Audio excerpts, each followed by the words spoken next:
to this lecture on our educational psychology series.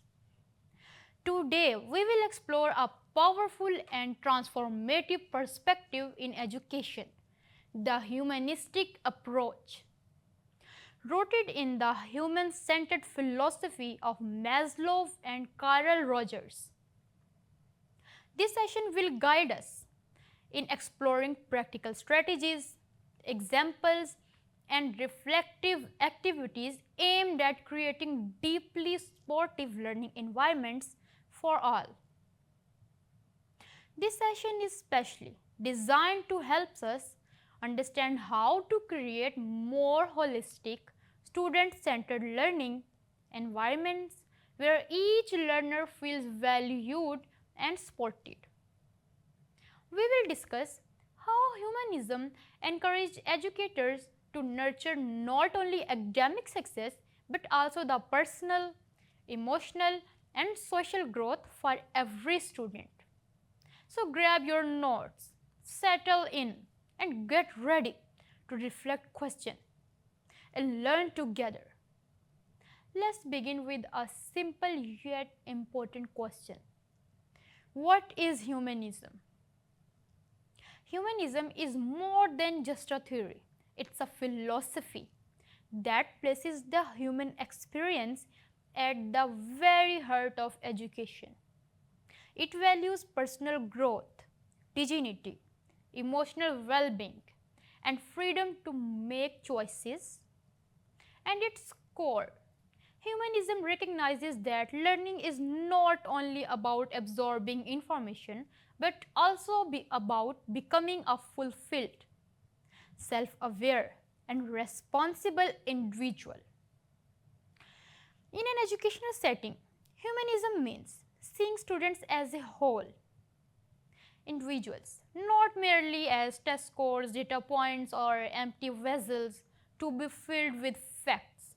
Each learner is unique, capable, and full of potential. A humanistic teacher aims to nurture that potential by creating an environment where students feel safe, respected, and encouraged to explore their own ideas.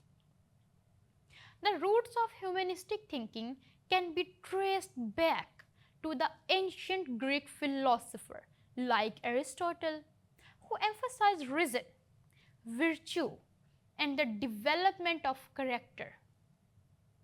This focus on individuality and the search of wisdom was revived during the Renaissance, when thinkers celebrated human potential, creativity, and self-expression.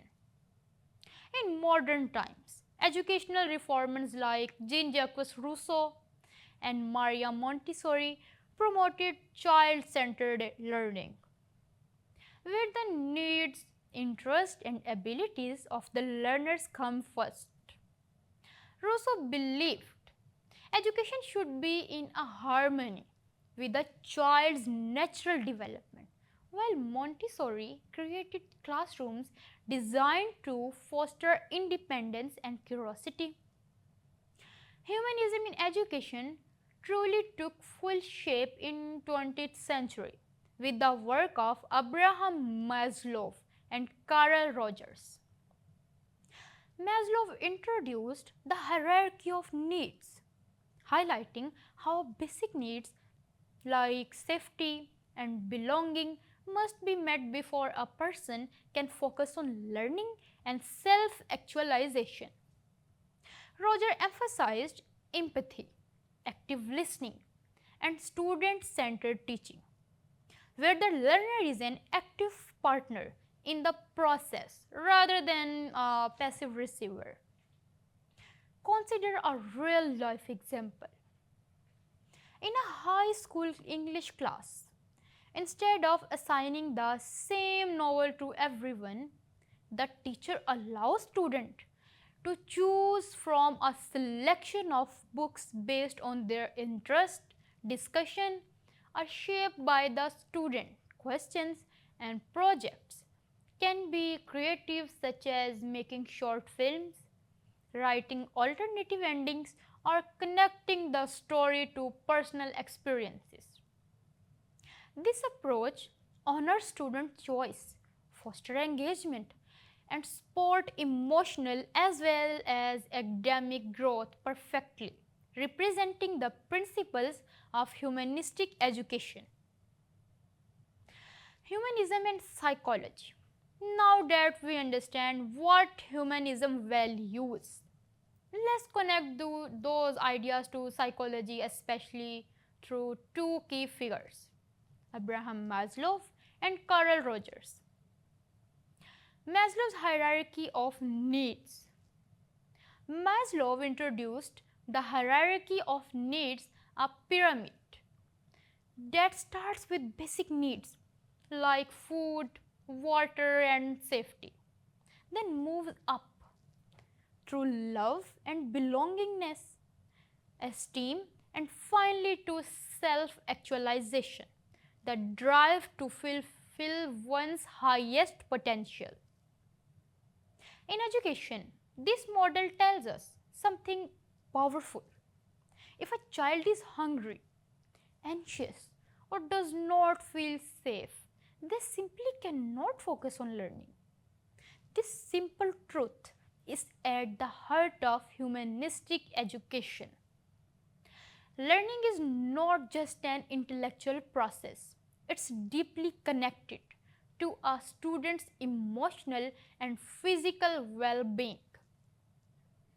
Before a child can engage in higher order thinking like problem solving, creativity, and critical analysis, their most basic needs must be met.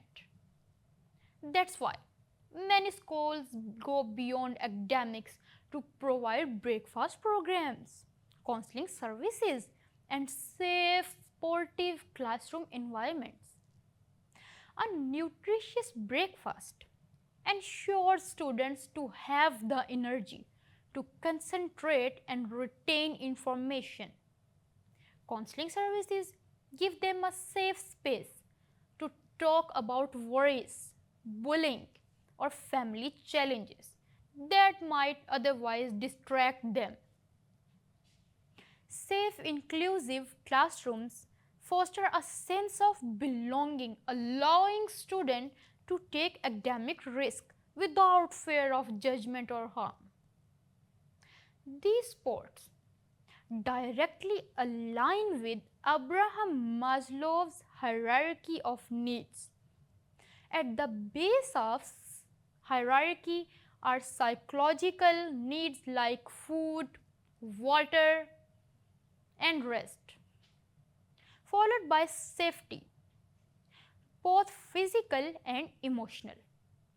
When school continuously meet these foundational needs, students are far more likely to progress toward higher level of learning, self-esteem, confidence, and personal growth. Consider a real life example. A middle school implemented a morning breakfast cart where students could grab fruit, yogurt, or cereal before the class. Teachers noticed a significant drop in delay and a boost in participation. One student who had been struggling to stay away and focused began engaging more in discussions and completing assignments on time, paired with weekly group counseling session in overall mood, cooperation, and peer relationship in the class improved noticeably. When educators address these basic needs first, they unlock the doors to meaningful learning. It's not extra work, it's the essential foundation. Meeting students where they are, in both body mind, just them, the stability, trust, and encouragement they need to rise to their full potential. Carl Rogers, student centered learning. Let's move to Carl Rogers, another major influence in humanistic psychology. He believed that learning should be student centered, not teacher directed. One of his key contribution was non-directive teaching, where the teacher acts more like a facilitator, not just the authority figure. And here is the heart of unconditional positive regard. This means accepting students as they are, regardless of mistakes, grades, or behavior. It does not mean ignoring rules, but rather creating a trusting, respectful environment. Another important practice Rogers encouraged was active listening, really hearing what student is saying, including their emotions. This helps student feel understood, building emotional intelligence and strong relationships. So how do we apply this in classroom? Students succeed when given choice, control, and emotional safety. Roger emphasized real learning encouraged when students feel respected and heard. Project based work, flexible deadlines, and diverse demonstrations of understanding support intrinsic motivation. Constructive feedback, collaboration, personal goals, and small gestures like greetings foster ownership, trust, and meaningful engagement in learning. Imagine a psychology professor teaching her BS students about motivation. Instead of starting with textbook definitions, she starts with concepts they know well. Think about the last time you had an assignment due. Did you start early because you were curious? Or did you rush at the last minute to avoid losing marks? See, she pauses, giving them a moment to consider which type of motivation, intrinsic or extrinsic, was at work.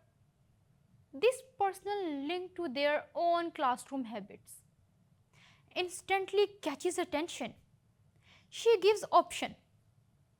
You can follow along with my notes or explore the linked case studies of students who overcame procrastination. At different points, she provides reminders.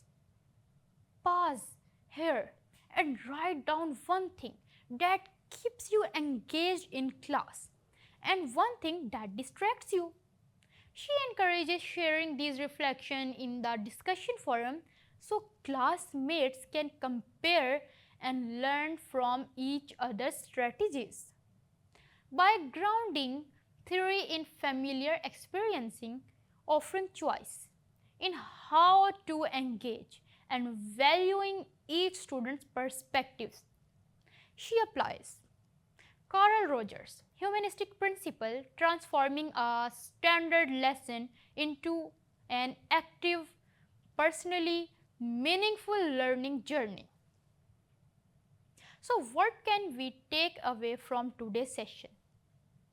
Today's session showed that humanism values the whole student mind, emotions, relationships, potential over grades. By applying Maslow and Rogers' ideas, we can create engaging, inclusive classrooms that foster voice, growth, and lasting learning. Next time, we will explore practical applications.